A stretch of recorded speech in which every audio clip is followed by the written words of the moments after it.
Tanggap ko si Jesus sa puso ko. Doon, nagsimulang magbago ang lahat. Nalagaw man ako sa daan at minsang tumalikod, alam ko kung saan ako babalik. Sa iyo pa rin, Panginoon.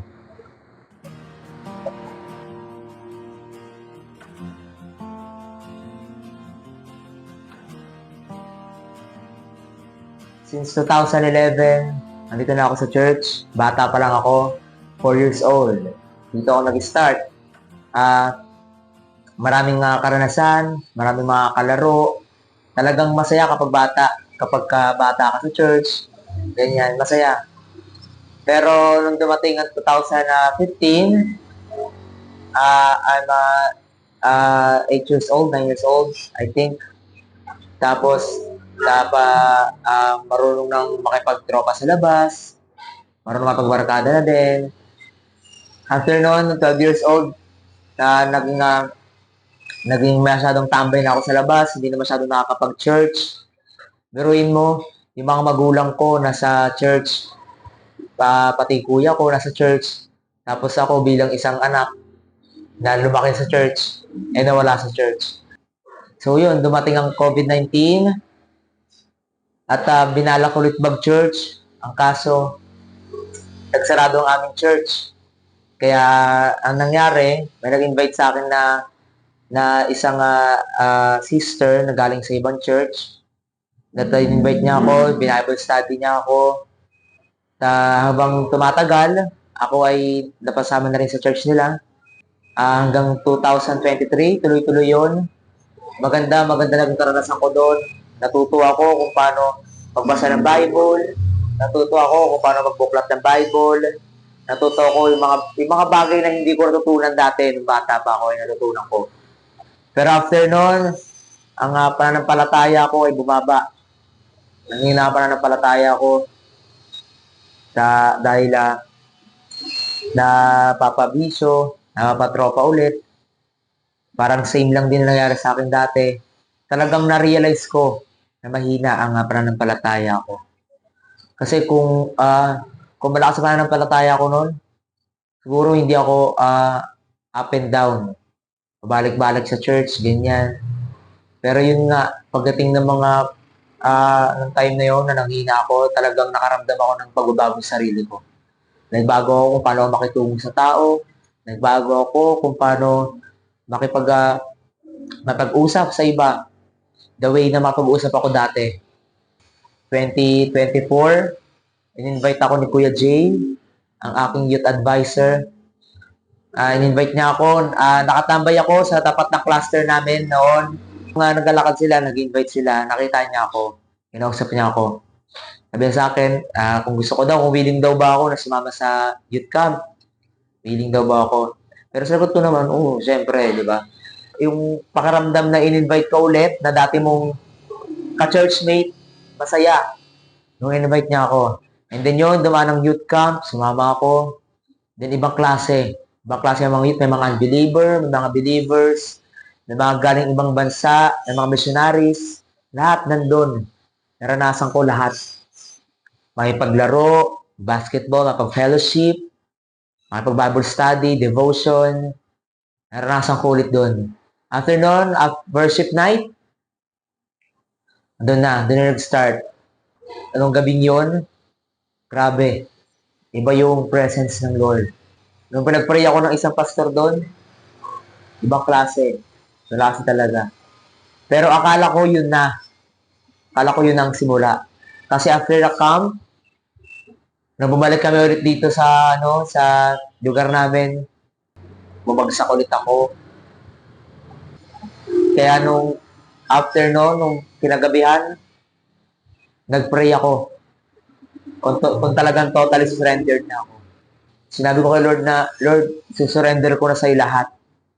Kahit nga pati cellphone ko, sinurrender ko na rin kay Lord eh. Sabi ko, Lord, kung makakadistract to sa gawain ko para sa'yo, alisin mo to, Lord. So, ayun. Time na yun, kinausap ako ni Kuya Bray kung willing daw ba ako sumali sa music dito sa Kabuyaw. Ayun, sinabi ko sa kanya na, sige po, sali po ako. Gusto ko po kasi matrain. Gusto ko yung boses ko, magamit ko para kay Lord. Pero ito yung pinakamalaking biyaya sa akin na nangyari. Nung na-promote ako as a youth leader, alam ko hindi tao nag-promote sa akin, kundi si Lord. Si Lord na nag-promote sa akin. Kaya talagang glory to God. Praise God. Kasi, biruin mo, simula bata ako, na napunta sa pagiging unbeliever, na bumalik ulit, nag-backslide ulit, bumalik ulit, nawala ulit, bumalik ulit, tapos ngayon, tuloy-tuloy na.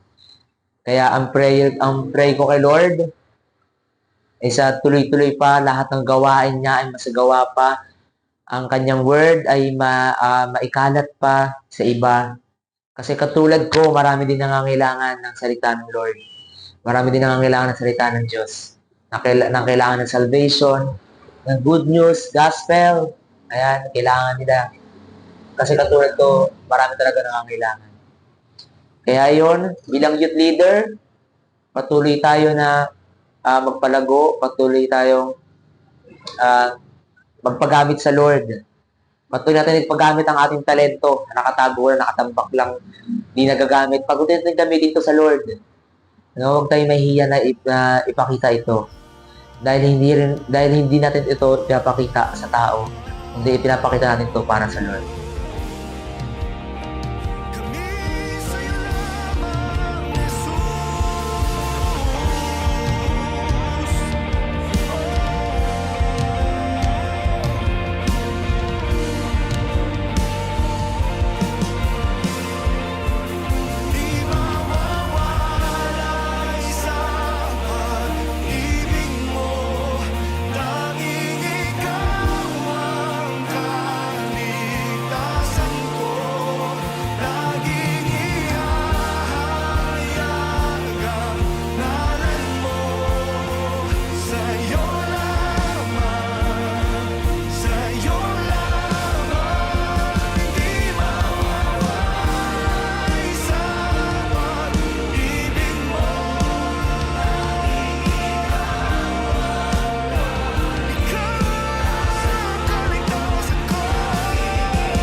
Sinubok ng panahon ng aking pananampalataya. Sinubok din ang aking katapatan. Ngunit narito ako ngayon, naghahayag ng salita ng Diyos. Dahil sa Kanya, walang imposible, walang pagsubok na hindi kakayan. Basta magtiwala ka lang. Ito ang aking kwento. At ako si JL.